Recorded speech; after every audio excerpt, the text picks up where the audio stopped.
Ahoy there, sailors and landlubbers alike. Ever found yourself looking out at the water and wondering who's got the right of way out there? It's a bit like a watery game of chicken sometimes. Right. Today, we're diving headfirst into the rules of the road. Well, the rules of the waves, I guess you'd say.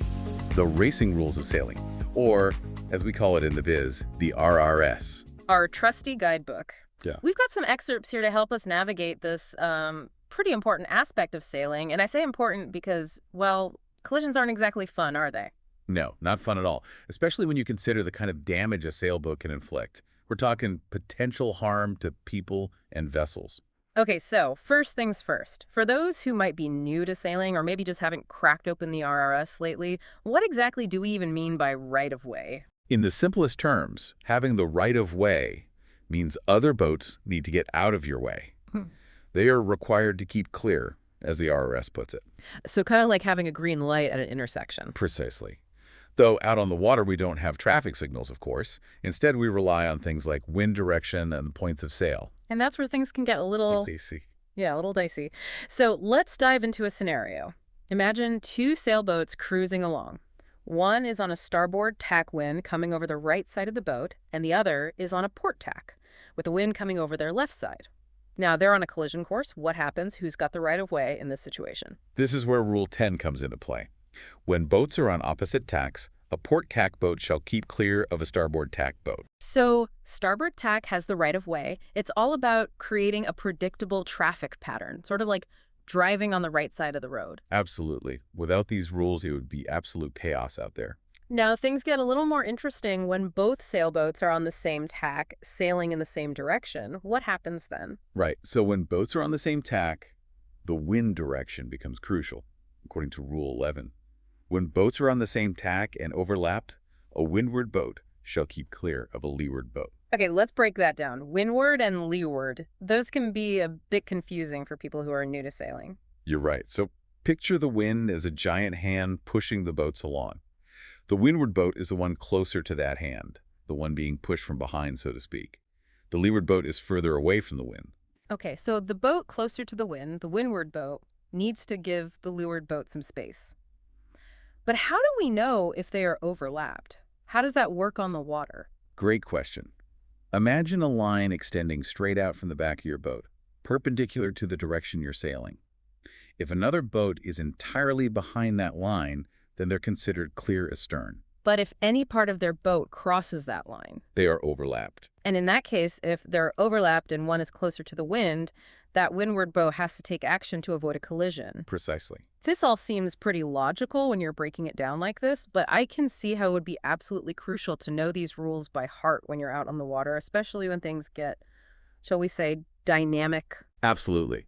Knowing the rules, and more importantly, how to apply them quickly and safely, is essential.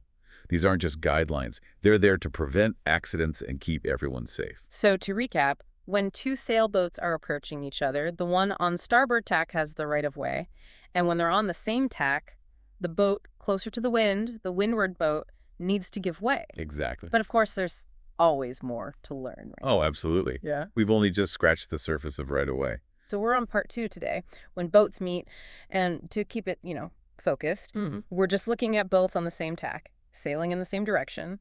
Should be simple. You'd hope so. Yeah. But here's where it gets very specific. Okay. Like, even if, to your eye, there's miles of space, the rules, they have definitions for everything. Clear astern, clear ahead, that sort of thing. So it's not just about like actually being behind or in front. Nope.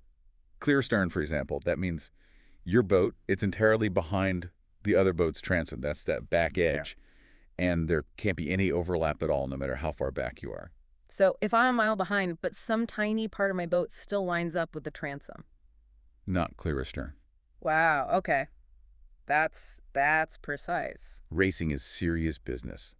Think of those photo finishes in track, right? Oh, yeah. Milliseconds matter. Sailing's the same. It's all about if you fit the rule, not just what it looks like. I can see the arguments starting already out on the water. Oh, for sure. And then chuck in maneuvers. Things get even trickier. Tacking, that's turning the bow through the wind, yeah. Exactly. High potential for bumps there. Big time. Wow. So how's that work? Rule 13. That's our friend. Boat finishing attack. They've got to keep clear until they're on a close-hauled course. Keep clear, that feels vague. How much space are we talking? It's less about distance, more about the other boat, the one not tacking. They need room to maneuver without having to dodge the tacking Nah. boat. So even if I'm way off to the side while tacking, but my presence means the other boat can't, I don't know, adjust for the wind or something. Not keeping clear. They should be able to sail freely, no restrictions because you're there. Like so much more going on than just wind in the sails, huh? Oh, yeah. We've only scratched the surface here. Obstructions, penalties. What if you hit a mark? Whole other deep dives, all that. Man, I'm going to be watching races totally differently from now on. Right. The RRS covers a whole range of situations, like what happens when you're overtaking another boat, or how the rules change around marks and obstructions. It's like learning a new language, isn't it? You've got to start with the basics, starboard, port, windward, leeward, and then you slowly build from there. That's a great way to put it. And the more you understand this language, the better you'll be able to anticipate what other boats might do, making you a safer, more confident sailor overall. Exactly. So for all of you sailors out there, we'll leave you with this. What happens when you're overtaking another boat? Do you always have to give way? That's something to ponder, maybe even look up in your trusty RRS. Until next time, happy sailing.